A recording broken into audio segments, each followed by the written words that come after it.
Olá, amigos do Grupo Espírita Paz, Amor e Renovação. Com muito prazer estou aqui. Que a paz do Cristo esteja conosco.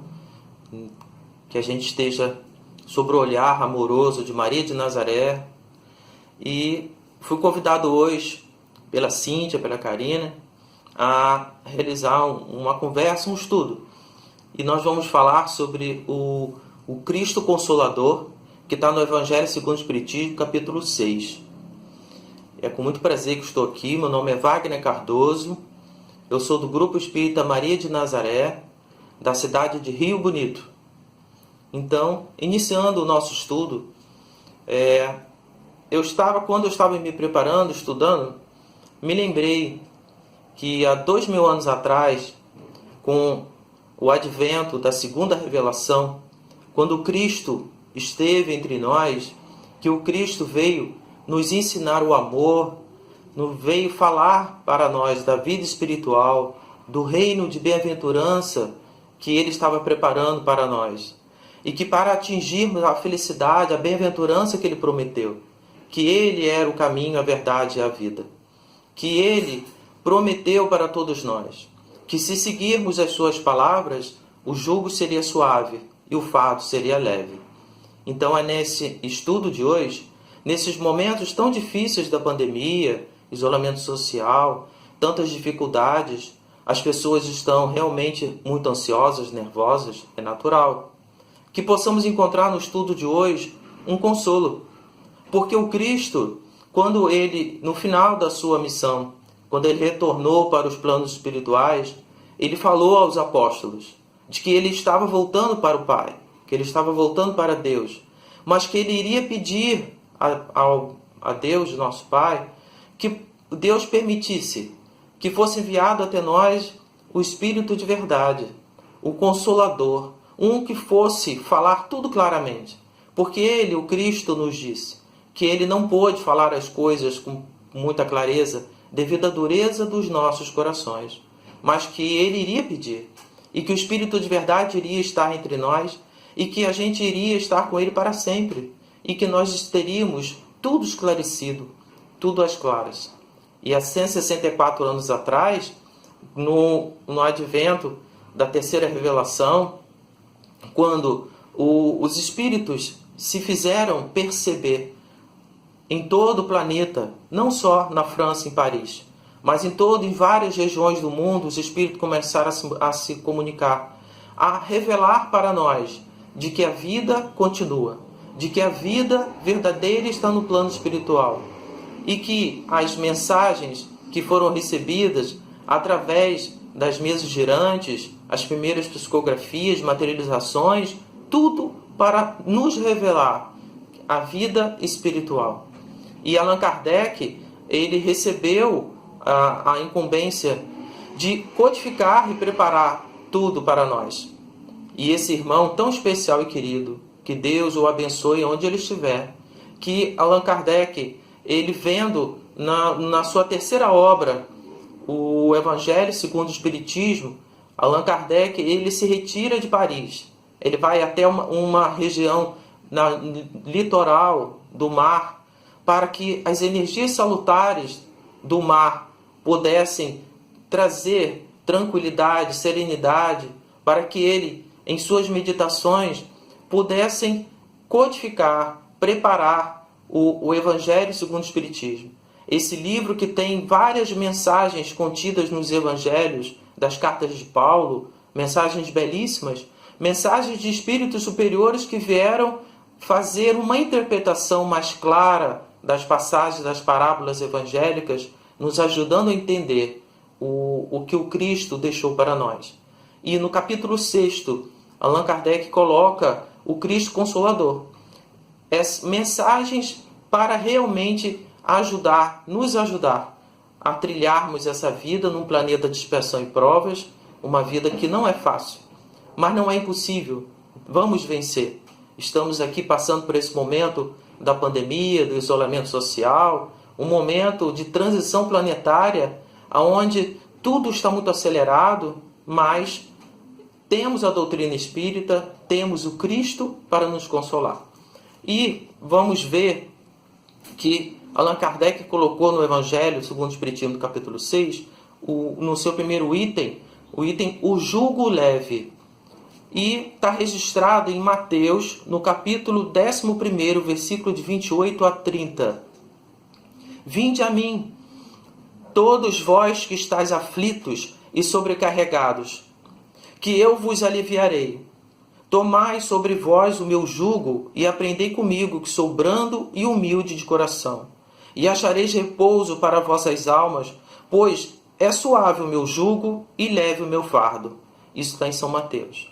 Kardec vai nos ajudar a entender essa passagem.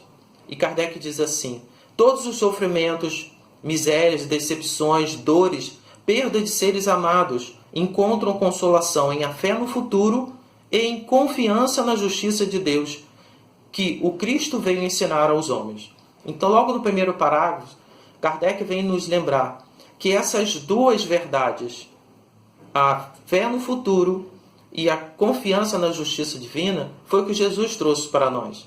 Porque até o Cristo estar entre nós, a humanidade seguia o Antigo Testamento. Lá no Antigo Testamento não falava, não tinha nenhuma informação sobre a vida no plano espiritual, sobre a nossa verdadeira existência. Eram leis que Moisés ele teve que ditar para controlar um povo ainda muito bárbaro, que precisavam de leis duras, leis civis, aonde Deus tinha que ter uma imagem de um pulso forte, de um general que ordenava, e as pessoas, eles temiam a Deus, seguiam as orientações do Antigo Testamento, de Moisés e dos profetas, mas por medo a Deus. Mas o que o Jesus vem mostrar para nós? Jesus vem mostrar para nós de que verdadeiramente somos espíritos, que a nossa vida verdadeira não é aqui. Jesus falou: eu estou preparando um reino que não é aqui para vós. Então, essa vida futura, de que todas as dores, a bem-aventurança, lá no monte, quando ele falou das bem-aventuranças, ele falou: bem-aventurados os aflitos, que serão consolados nessa vida verdadeira que não é aqui. Por isso os primeiros cristãos, eles entravam nas arenas dos circos para serem martirizados, cantando os hinos de louvores e cantando em estado de graça, porque eles conheciam, eles aprenderam e absorveram e compreenderam as verdades do Cristo, sabendo que a vida verdadeira era no plano espiritual. E é isso que devemos ter na nossa mente hoje em dia, de que não somos esse corpo físico. Não estamos passando pelas situações difíceis que estamos como um castigo de Deus. Não, de maneira alguma. Nós estamos verdadeiramente sendo amados por Deus. Deus permitiu que a gente reencarnasse nessa época de transição para, através das dificuldades que estamos passando, a gente alavancar com mais força, evoluir com mais rapidez no nosso processo de chegar à plenitude da nossa perfectibilidade de anjos que um dia seremos. E o segundo ponto, esse é o primeiro ponto que Kardec chama a nossa atenção, é a fé no futuro. O segundo é a confiança na justiça de Deus. Olha que coisa incrível. Por quê? Jesus, quando nos ensinou a oração dominical, a primeira frase, o primeiro louvor: Pai nosso que estás nos céus. Jesus veio dizer que Deus é Pai. Um Pai que ama. Um Pai que é justo, que é soberanamente sábio. Então, é nessa justiça divina perfeita que temos que ter em mente. Tudo que acontece na nossa vida está de acordo com a providência divina, está de acordo com a inteligência suprema de Deus. Nada foge à providência divina. Tudo que ocorre tem um motivo justo. E tudo que ocorre na nossa vida é reflexo, é efeito de uma causa que eu mesmo, as minhas ações no passado recente ou no passado remoto, em vidas anteriores, eu tomei atitudes que ocasionaram ou vieram a produzir na minha vida as dificuldades que tenho hoje. E as dificuldades que eu enfrento hoje, elas são, na verdade, oportunidades para o meu crescimento, para o meu reajuste. Quando estávamos no plano espiritual, aguardando reencarnar, a consciência dilatada, nós conseguimos ver, a gente consegue ver no plano espiritual tudo que a gente precisa ainda reparar, todas as faltas cometidas, todas as pessoas que ferimos, que magoamos. Então a gente pede, implora para reencarnar, para passar pelas dificuldades que estamos passando. Então tudo que a gente está passando de difícil hoje, nós pedimos. Então vamos olhar as dificuldades da vida com um pouco mais de doçura, com indulgência, com compaixão. Porque Deus ele é o puro amor. E não estamos sozinhos nessa jornada, nessa caminhada, nesses momentos difíceis de transição planetária. Não estamos sozinhos. Nós vamos ver no estudo de hoje que não estamos. Então a primeira fala logo sobre o jugo leve que Kardec diz é a entendimento de a vida futura. Somos espíritos imortais, não somos o corpo físico. Nós, depois que desencarnarmos, vamos voltar para a nossa existência verdadeira. E tudo que eu fizer de bom, todo o meu esforço de me transformar, eu serei recompensado no plano espiritual, porque eu vou ter conquistado a minha paz, o meu equilíbrio interior. E que Deus é bom e justo. Mas Kardec continua falando. Sobre aqueles que, ao contrário, nada espera após a vida, as aflições caem com um peso que nenhuma esperança lhe mitiga o amargor. Então, para aquele que é materialista, que não acredita em Deus, não acredita em vida futura, as dificuldades, as provas e expiações que passamos parecem um castigo gigantesco. Para que viver se eu só tenho uma ideia materialista? O materialista ele diz, para que eu vou viver se eu estou enfermo, se eu estou com uma deficiência, se acontecer uma tragédia, eu vou tirar a vida. A ideia materialista leva o homem a tirar a própria vida, que é completamente ao contrário das leis de Deus. Kardec diz, seu jugo é a observância da lei, mas esse jugo é leve e a lei é suave, pois que apenas impõe como dever amor e caridade. Então o jugo de Jesus é a gente observar e aplicar a sua lei. Qual é a lei de Jesus?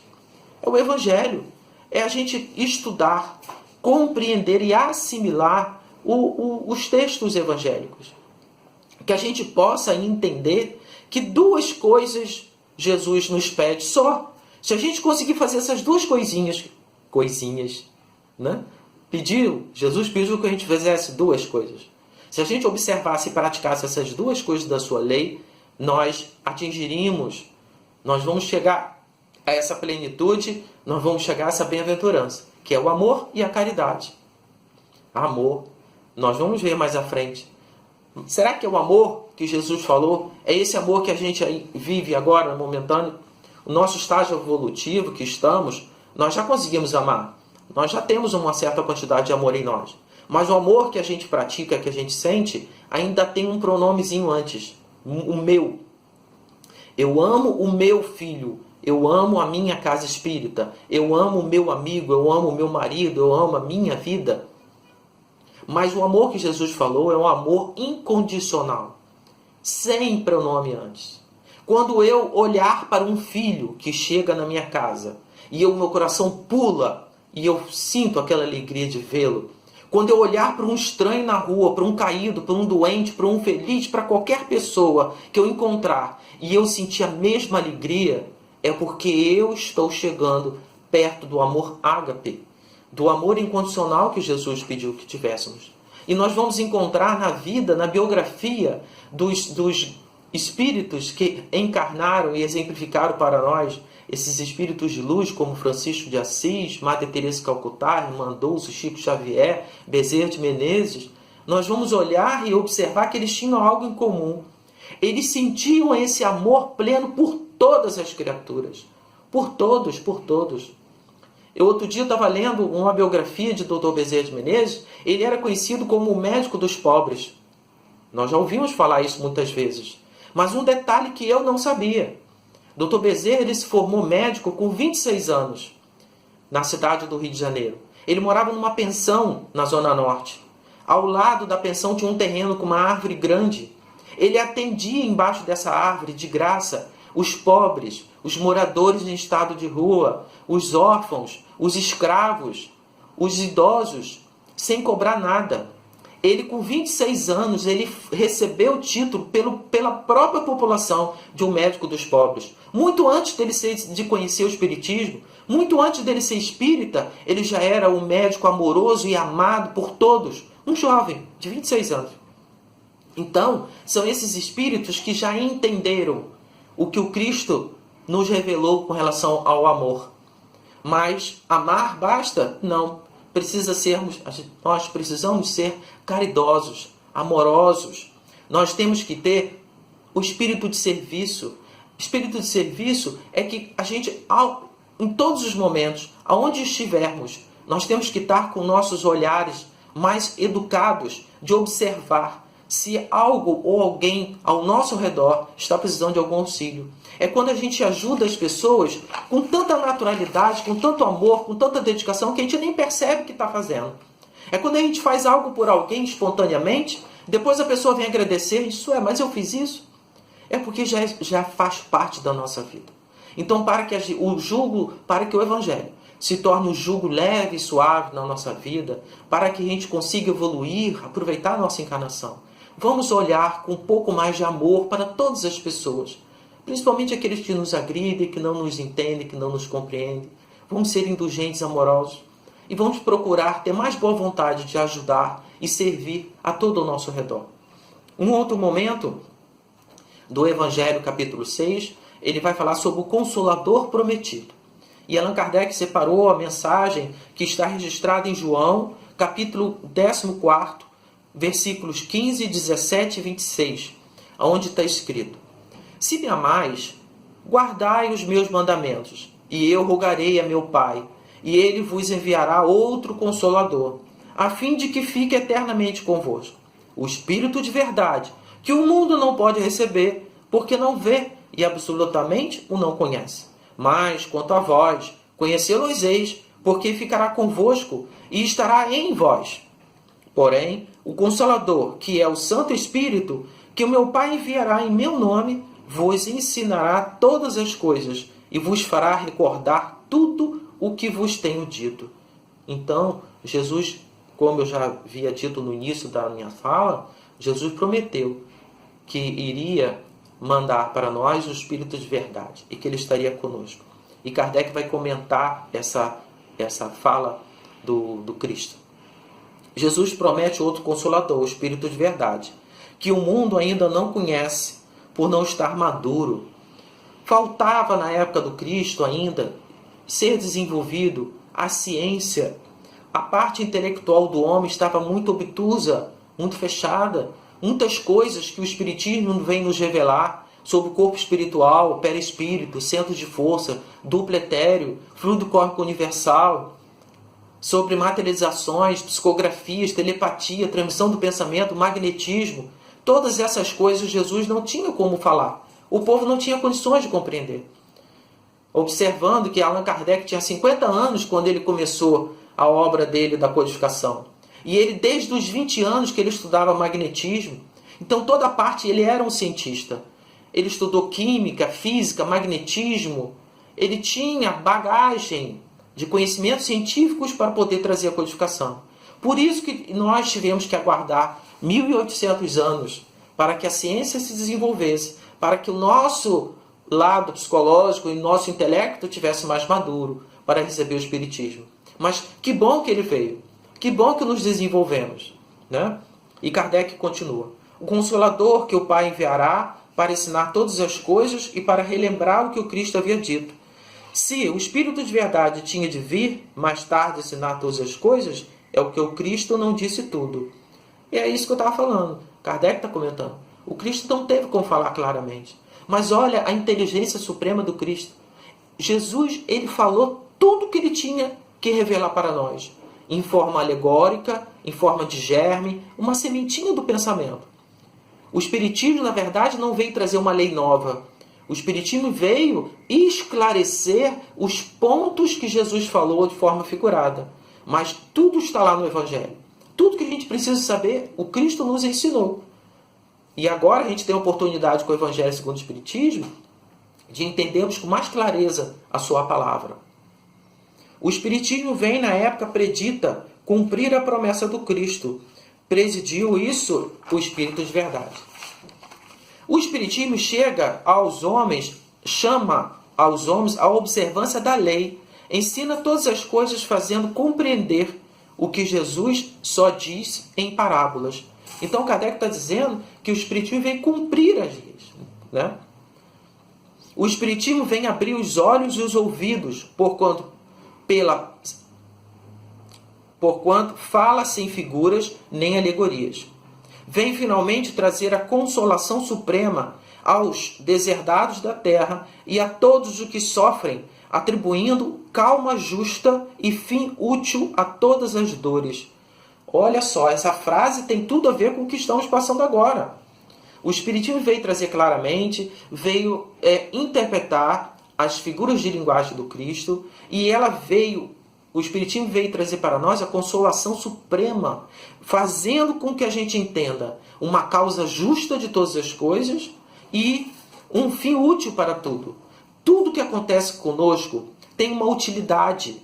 Deus, sendo soberanamente bom, justo e misericordioso, Ele não iria fazer nada sem utilidade. Não estamos aqui no planeta Terra reencarnado, passando por essas dificuldades, por puro prazer de Deus de nos ver sofrer. Deus não quer o sofrimento de ninguém.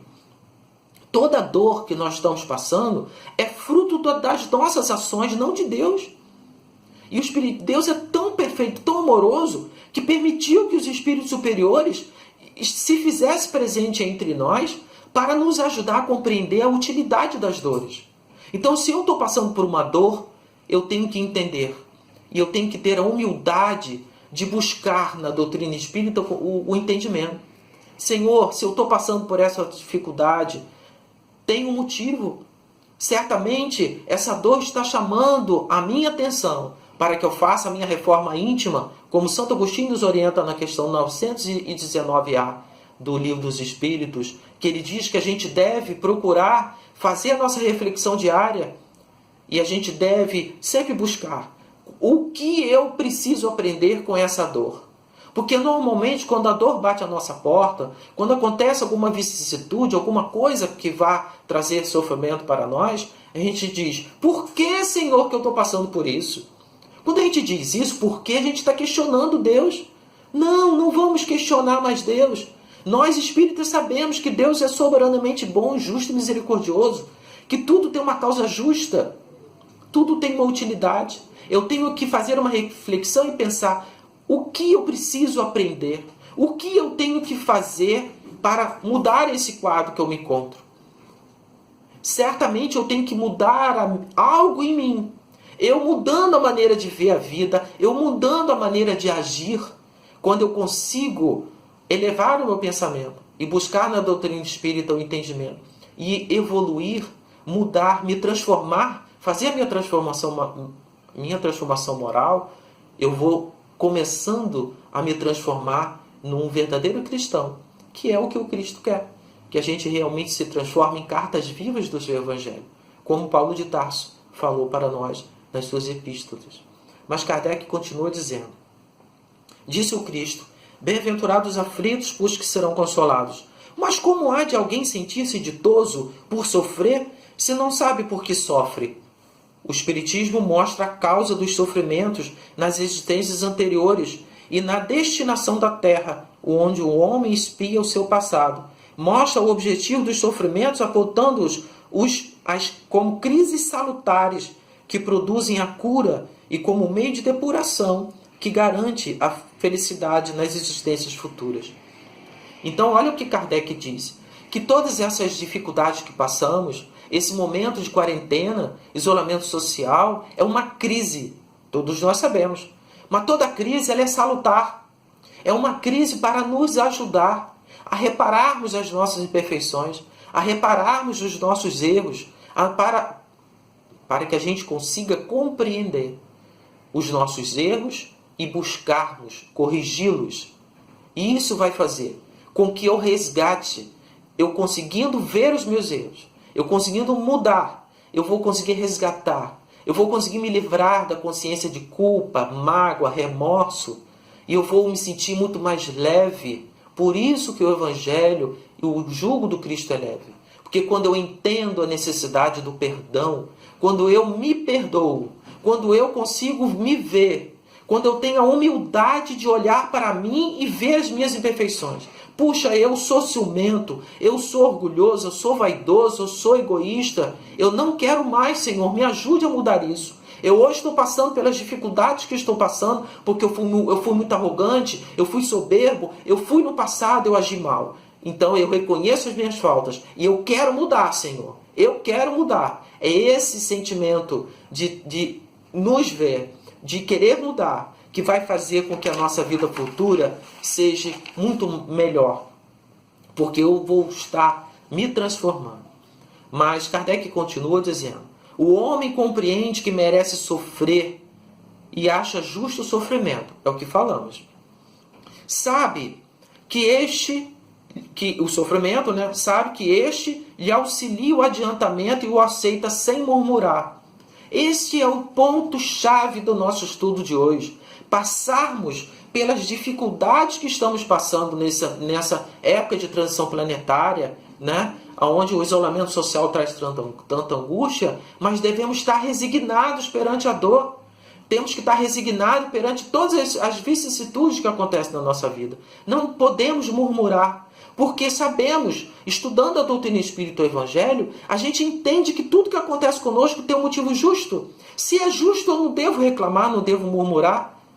Se eu passar por uma prova, se eu passar por uma dificuldade, murmurando, reclamando, dizendo: por que, Senhor, que o Senhor fez isso comigo? Eu vou estar perdendo o mérito da ação. Eu vou terminar aquele sofrimento e eu estou, com a minha revolta, programando passar pela mesma situação, ou às vezes até numa situação mais dolorosa, para poder nos livrarmos da nossa arrogância, da nossa soberba. Então vamos ser mais cristãos no verdadeiro sentido da palavra, de confiar mais em Deus. Chorar? Sim. Momento de angústia, estamos todos nervosos, preocupados. Nós vamos ver na mensagem mais à frente que podemos chorar, mas chorar de revolta não. E Kardec diz: como obreiros, aceita o trabalho que lhe assegurará o salário. Então, todas as dificuldades que estamos passando, as dificuldades que estamos enfrentando, é oportunidade de trabalho no bem, trabalho interno de nos transformar e trabalho de auxiliar e socorrer a todos que estão ao nosso redor. Nós estamos agora, né, no isolamento social, dentro de casa, lidando diretamente com os familiares, oportunidade de repararmos todas as nossas diferenças com os nossos familiares. O momento é esse. A gente não tinha tempo de conversar com o filho, conversar com o pai, com um companheiro, com a companheira, porque a gente tinha que trabalhar, a gente tinha que ir para a casa espírita, a gente tinha que pegar a condução. Agora estamos em casa. É momento de trabalhar para o Cristo, o trabalho interno, e socorrer e ajudar. O Espiritismo lhe dá fé inabalável no futuro e a dúvida pungente não mais lhe aposta da alma. A fé raciocinada que o Espiritismo oferece, o Espírito de verdade pede que a gente se instrua. Temos que conhecer, estudar a doutrina espírita, o livro dos Espíritos. Quanto mais eu conheço e entendo a doutrina espírita, mais robusta fica a minha fé. Mais eu vou tendo coragem, mais eu vou vendo a vida com um olhar mais indulgente, mais tranquilidade do meu futuro eu tenho. Dando-lhe a ver do alto as coisas. A importância das vicissitudes terrenas soma-se no vasto e esplêndido horizonte que ele lhe faz descortinar. E a perspectiva da felicidade que o espera lhe dá paciência, resignação e coragem para ir até o termo do caminho. Então, quando eu estudo a doutrina espírita, quando eu realmente compreendo o Evangelho, eu adquiro eu passo a ver a vida com o olhar do alto. Eu passo a ver a vida com o ponto de vista da minha verdadeira existência, que é espírito. Nós somos espíritos vivendo uma experiência no mundo material. Quando eu tenho esse olhar das coisas que acontecem no mundo, no olhar espiritual de cima, fica muito mais fácil. Esse olhar espiritual, qualquer vicissitude que aconteça na minha vida, eu vou olhar com o olhar espiritual. Senhor, eu estou temporariamente vivendo uma vida neste corpo físico, com a personalidade que eu estou, é temporário. Num prazo mais ou menos 70, 80 anos eu vou voltar para o plano espiritual. Vou voltar para a minha vida verdadeira. E eu quero tirar uma nota boa em todas as provas que a vida me oferecer. Esse olhar espiritual sobre a vida me dá paciência, resignação e coragem. Como eu estava falando, que quando eu consigo ver as coisas do alto, quando eu tenho essa visão mais clara que o Espiritismo e o Evangelho nos oferece, eu consigo adquirir paciência, resignação e coragem. Paciência por quê? Porque eu, quando passo a ver a vida como espírito que sou, que eu vou realmente, tudo que acontece na nossa vida é para o nosso bem, que Deus é bom, justo e misericordioso, que eu, enfrentando as dificuldades com indulgência, com um olhar mais adocicado, eu sei que eu vou conseguir vencer, porque Maria de Nazaré mandou o recado para Chico Xavier dizendo que tudo passa, vai passar. Se eu perseverar na fé, numa fé robusta e confiante, vai passar. Isso me dá paciência. O conhecimento do Evangelho me torna uma pessoa mais paciente. E eu tendo esse olhar como cristão paciente, eu vou conseguir ser mais resignado perante as situações. Então, se eu tenho na minha vida, acontece uma vicissitude, uma dor, uma dificuldade, aonde eu tenha que passar por uma limitação, por um sofrimento, eu sei que eu sou um espírito, que eu não vou ficar naquela situação, que eu vou retornar para o plano espiritual e a minha vida será muito mais satisfatória se eu passar por aquela dificuldade com coragem. Então, o entendimento do Evangelho, o jugo leve de Jesus, a consolação que Jesus nos trouxe, nos torna pessoas pacientes e resignadas. Nós não vamos murmurar, não vamos nos revoltar perante as dificuldades. Então, ao invés de, quando a dor bate à nossa porta, e a gente vir a falar para as pessoas, ou falar para Deus, Senhor, por que eu estou passando por isso? Que eu possa mudar isso, que eu possa olhar para a dificuldade e dizer, Senhor, o que eu preciso aprender? O que eu preciso fazer para mudar?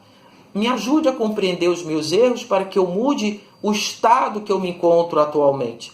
Isso nos traz coragem. Então, o verdadeiro espírita, o verdadeiro cristão, ele é paciente, resignado e ele é corajoso, porque ele compreendeu a sua verdadeira existência espiritual e ele está consolado, confortado pelas verdades do Cristo. O jugo do Cristo está leve em sua vida. E Kardec continua. Assim, o Espiritismo realiza o que Jesus disse do Consolador prometido. Conhecimento das coisas, fazendo que o homem saiba de onde vem, para onde vai e por que está na terra. Então, o advento do Cristo, o Espiritismo, né, com as mensagens do ensinamento do Espírito de verdade, vai responder essas questões que todo filósofo e todo homem se angustiou tanto para ter as respostas e não encontrou. Todos nós nos perguntamos, quem eu sou? Por que eu estou aqui? Por que do sofrimento? Por que, Senhor? Da onde que eu vim? Para onde que eu vou? O que é a vida? São as questões filosóficas que tanto martirizou o homem. Mas nós espíritas, que estudamos o Evangelho, que estudamos o Livro dos Espíritos, que estudamos o livro Céu e Inferno, a Gênesis, tantas obras subsidiárias maravilhosas, nós temos essas respostas, nós encontramos essas respostas. Nós sabemos quem somos. Agora eu sei, nós sabemos que somos espíritos criados por Deus, fadados à angelitude. Eu sei que vim de um passado cheio de erros, de vidas passadas aqui mesmo, com as pessoas que eu estou interagindo. E eu sei que eu estou passando pelas dificuldades que eu passo como reparação, oportunidade de reparação das minhas faltas. E eu sei que se eu passar com coragem por todas essas provas, eu vou ter o meu futuro, eu vou reencarnar em situações muito mais favoráveis, porque eu estou me esforçando agora. Então o Espiritismo se torna um consolador na nossa vida, nos consola. O Espiritismo atrai para os verdadeiros princípios da lei de Deus e consola pela fé e pela esperança.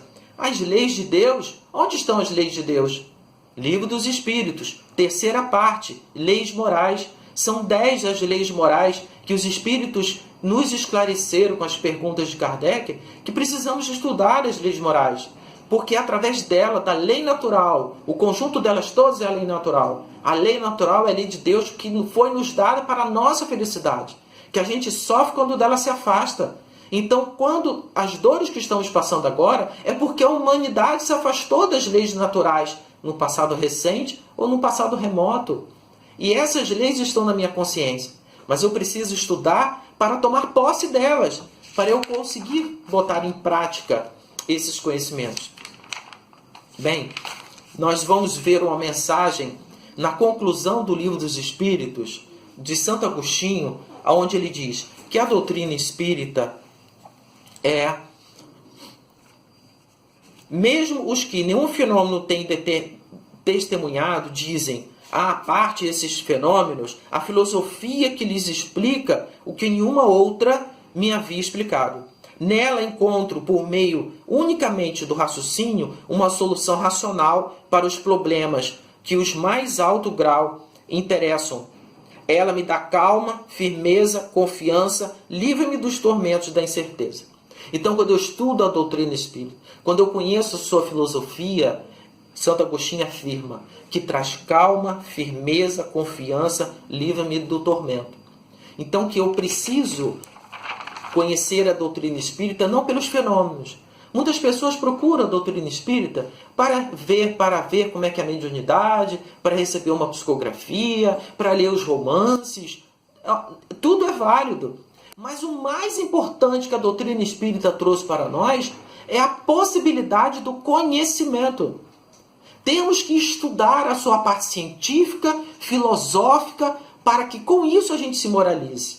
Quando eu realmente entendo a filosofia espírita, eu tenho calma, eu tenho serenidade na minha vida. E aí a doutrina espírita vai me consolar e trazer tranquilidade na minha vida. Mas, nesse capítulo 6, Allan Kardec colocou uma mensagem do Espírito de Verdade.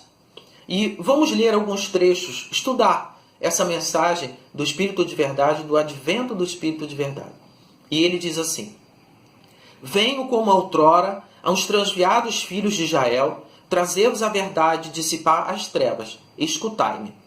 O Espiritismo, como fez antigamente a minha palavra, tem de lembrar aos incrédulos que acima dele reina a imutável verdade, o Deus bom, o Deus grande, que faz germinem as plantas e se elevem as ondas.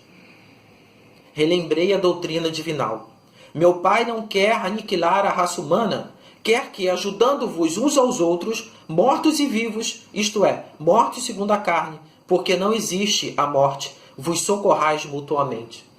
Então, o Espírito de Verdade vem dizer que a doutrina espírita, o Evangelho do Cristo, é, na verdade, o cristianismo primitivo, que veio falar do amor, que veio falar do Deus Pai, amor, e que a doutrina espírita quer que a gente nos ajude uns aos outros. Mas olha que ponto interessante dessa frase, dessa verdade do Espírito de Verdade. Ele vem dizer que a gente deve ajudar e socorrer uns aos outros, mortos e vivos. Como que eu vou ajudar? A gente tem dificuldade de ajudar o próximo encarnado que está sofrendo na nossa frente. Na porta da nossa casa tem uma pessoa sofrendo e a gente tem dificuldade de ajudar. Mas aqui na doutrina espírita a gente vê que tem que ajudar também aos mortos. E os mortos nos ajudar. Como que é esse intercâmbio? Os benfeitores, os espíritos superiores, os anjos guardiões, os espíritos simpáticos, eles estão através do trabalho do bem, do socorro, da intuição, através de todo esse amparo que o plano espiritual sempre está a nosso favor, nos auxiliando. Os espíritos estão sempre o tempo todo nos ajudando. E nós devemos ajudá-los. Mas como eu vou ajudar a uma pessoa que desencarnou? Através do pensamento, através das minhas orações, através das minhas preces, através dos meus pensamentos e vibrações positivas, através dos meus exemplos. Quando eu faço a minha transformação moral, quando eu me torno uma pessoa melhor, quando eu me torno uma pessoa que realmente pratica a caridade e o amor, que foi lá no começo que Jesus pede para que a gente tenha o consolo é que a gente ame e seja caridoso. Quando a gente realmente começa a amar e sermos caridosos, nós estamos dando exemplo para encarnados e desencarnados. Muitos e muitos irmãos desencarnados estão aprendendo com os nossos exemplos. Mas será que estamos dando exemplos? Será que estamos verdadeiramente nos esforçando de sermos cristãos espíritas? É uma questão que temos que fazer a nós mesmos. Orai, crede, pois que a morte é a ressurreição, durante a qual as virtudes que houverdes cultivado crescerão e se desenvolverão como cedro. Crede, amai, meditai sobre as coisas que vos são reveladas. Então, tudo que a doutrina espírita vem nos oferecendo, todas as vezes que a gente vai a um estudo na casa espírita, quando a gente vai assistir uma palestra, quando a gente está assistindo agora no isolamento social, a gente está assistindo as lives, as palestras no YouTube ou no Facebook, a gente precisa crer na doutrina espírita, amar a doutrina espírita e as pessoas, meditar. Essa meditação está fazendo muita falta na nossa vida. O Espírito de Verdade, Joana de Ângeles, Emmanuel, todos esses benfeitores falam da meditação. A gente fala meditação, lembra de uma coisa meio oriental, de ficarmos parados, sem pensamento. Não é isso. A meditação é a gente acalmar o pensamento, tirar alguns minutos para que a gente possa se recolher na nossa intimidade, voltar o olhar para dentro de nós, acerenar o coração, acerenar o pensamento. Só quando eu acereno, quando eu me tranquilizo o meu corpo físico, eu consigo abrir os meus canais intuitivos para os benfeitores. O nosso anjo de guarda, mentor espiritual, eles estão gritando no nosso ouvido e a gente não consegue ouvir, porque estamos com a nossa mente focada no mundo material. É preciso meditar, refletir sobre tudo que a gente está estudando na doutrina espírita, para que a gente realmente aprenda e compreenda a mensagem do Cristo.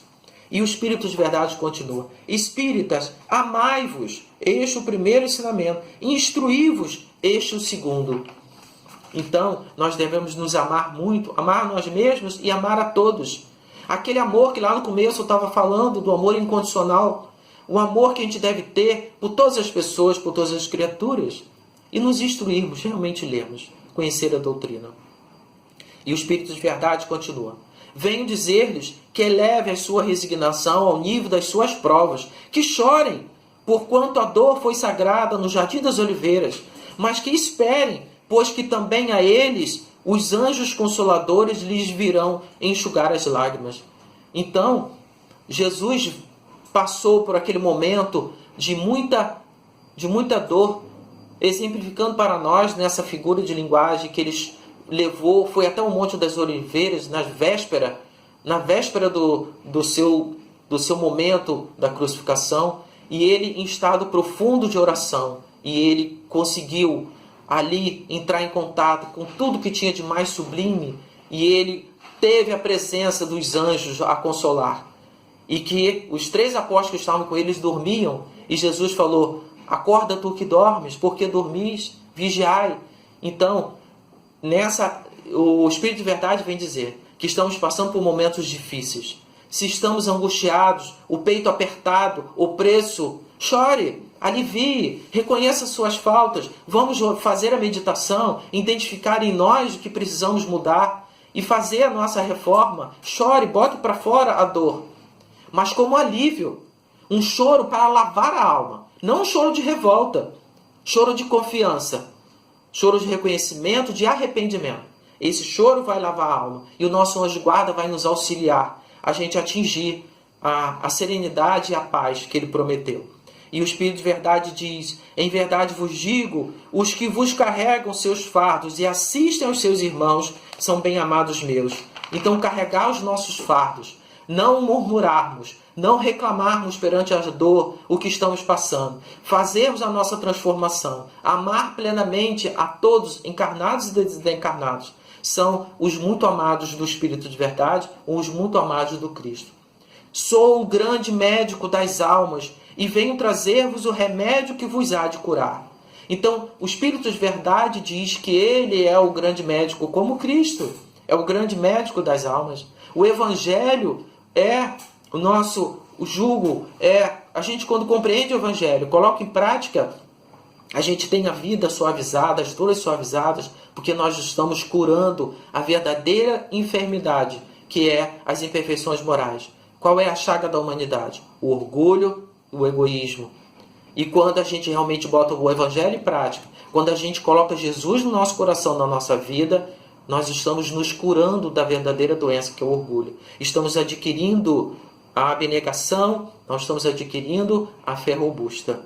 Escutai, extirpados sejam as vossas almas doloridas, a impiedade, a mentira, a incredulidade.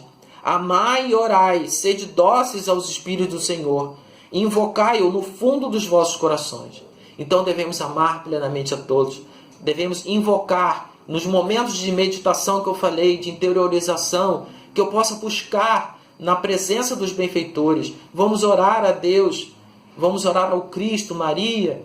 Esses espíritos nos compreendem perfeitamente. E temos que ter a humildade de buscar no Cristo e no Evangelho as verdades, força, coragem, para nos transformarmos em pessoas pacientes, resignadas e corajosas.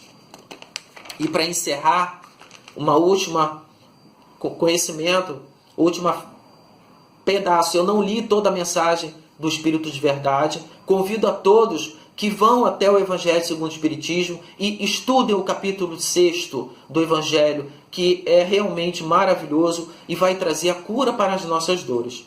E eu separei esse trechinho para a gente encerrar o nosso estudo de hoje, dizendo: Deus consola os humildes e dá força aos aflitos. A abnegação e o devotamento são uma prece contínua e encerram um ensinamento profundo. Abnegação e devotamento. A abnegação é todo gesto que eu faço, toda ação que eu faço em prol do outro, de serviço de caridade, que vai trazer uma dor, uma restrição, uma dor. Quando eu abro mão de algum prazer, eu vou passar por uma dificuldade para levar alívio a um irmão.